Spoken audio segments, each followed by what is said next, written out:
తెలంగాణలో కాంగ్రెస్ ఎంపీ టికెట్ల దరఖాస్తులకు నేడే చివరి రోజు. ఇవాళ సాయంత్రం వరకు ఆశావాహుల నుంచి కాంగ్రెస్ పార్టీ అప్లికేషన్స్ స్వీకరించనుంది. కాంగ్రెస్ తరపున ఎంపీగా పోటీ చేసేందుకు ఆశావాహుల నుంచి భారీ స్పందన వస్తోంది.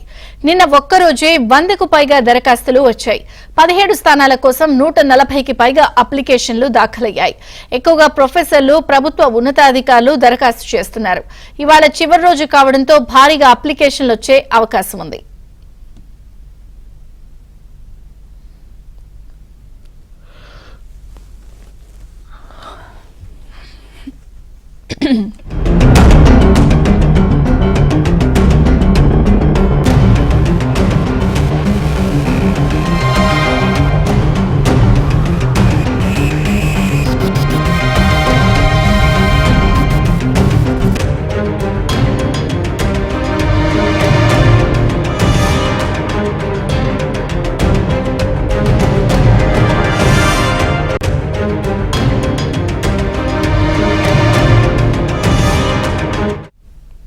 తెలంగాణలో కాంగ్రెస్ ఎంపీ టికెట్ల దరఖాస్తులకు నేడే చివరి రోజు. ఇవాళ సాయంత్రం వరకు ఆశావాహుల నుంచి కాంగ్రెస్ పార్టీ అప్లికేషన్స్ స్వీకరించనుంది. కాంగ్రెస్ తరపున ఎంపీగా పోటీ చేసేందుకు ఆశావాహుల నుంచి భారీ స్పందన వస్తోంది. నిన్న ఒక్కరోజే 100కు పైగా దరఖాస్తులు వచ్చాయి. 17 స్థానాల కోసం 140కి పైగా అప్లికేషన్లు దాఖలయ్యాయి. ఎక్కువగా ప్రొఫెసర్లు, ప్రభుత్వ ఉన్నతాధికారులు దరఖాస్తు చేస్తున్నారు. ఇవాళ చివరి రోజు కావడంతో భారీగా అప్లికేషన్లు వచ్చే అవకాశం ఉంది.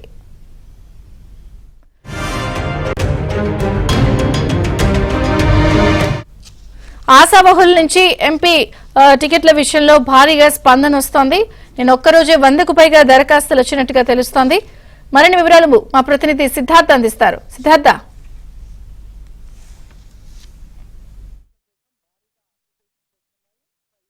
వస్తున్నాయి. ఈ రోజు చివరి రోజు కావడంతో భారీగా అప్లికేషన్లు వేసేందుకు ఆశావాహులు ఎదురు చూస్తున్నారు. ఇప్పటికే గాంధీ భవన్కి ఈ అప్లికేషన్స్ ఇచ్చేవాళ్ళు చేరుకున్నారు. కాసేపట్లోనే 10 గంటలకు గాంధీ భవన్లో ఈ ప్రక్రియ మొదలవుతుంది. ఈరోజు సాయంత్రం వరకు అప్లికేషన్స్ తీసుకుంటారు. ఇక దీనికి భారీగా స్పందన వస్తుందని చెప్పుకోవచ్చు. నిన్న ఒక్కరోజే 100కు పైగా అప్లికేషన్స్ని చాలామంది పెట్టుకున్నారు. ఇక 17 స్థానాలకు గాను ఇప్పటికే 143 అప్లికేషన్స్ ఇచ్చారు. ఈరోజు కనీసం 100కు పైగా అప్లికేషన్స్ వచ్చే అవకాశం ఉంది గాంధీ భవన్కి సంబంధించినటువంటి వర్గాలు చెప్తా ఉన్నాయి. ఇక ఈ రోజుతో ఈ ప్రక్రియ ముగిసిన తర్వాత సోమవారం, మంగళవారం ఢిల్లీలో ఈ అన్ని రాష్ట్రాలకు సంబంధించినటువంటి ప్రదేశ్ ఎలక్షన్ కమిటీలు భేటీ అవుతారు. ఇక్కడి నుంచి వచ్చినటువంటి అప్లికేషన్స్ని బడపోత చేసే కార్యక్రమం ఉంటుంది. బడపోసిన తర్వాత దాని తర్వాత సునీల్ కనుగోలు రంగంలోకి దిగి ఈ అప్లికేషన్స్ అన్నిటిపైన సర్వేలు నిర్వహిస్తారు.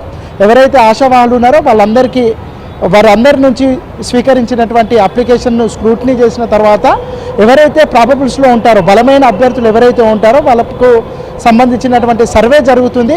ఈ సర్వేలో ఎవరికైతే వినబిలిటీ ఛాన్సెస్ ఎక్కువగా ఉంటాయో వాళ్లకు మాత్రమే టికెట్లు ఇచ్చేద్దామని కాంగ్రెస్ పార్టీ భావిస్తూ ఉంది. గెలుపు గుర్రాలకే టికెట్లు ఇద్దామని అసెంబ్లీలో ఇదే వ్యూహాన్ని కాంగ్రెస్ పార్టీ అవలంబించింది.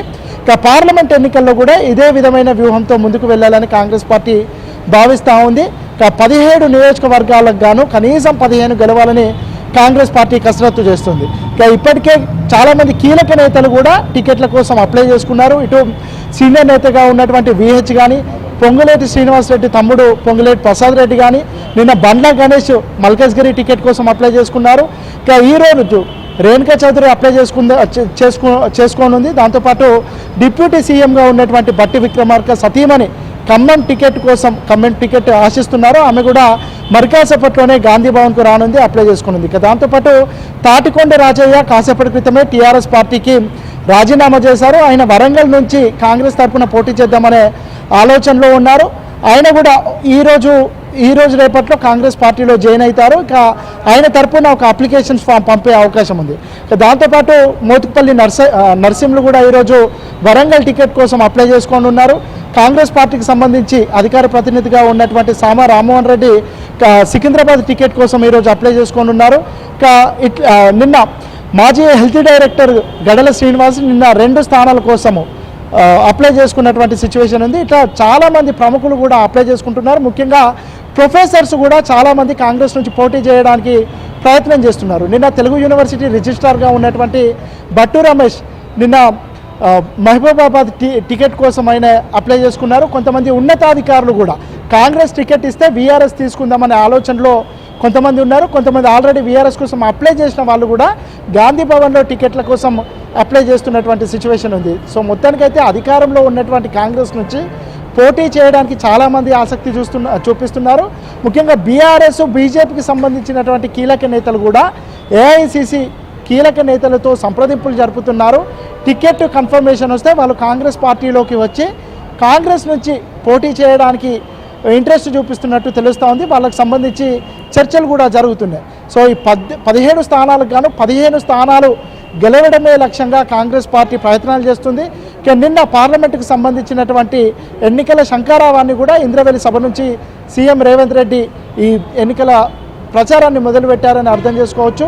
ఈ 6 గ్యారంటీల స్కీములలో ఇప్పటికే 2 అంశాలను ఇంప్లిమెంట్ చేస్తున్నారు.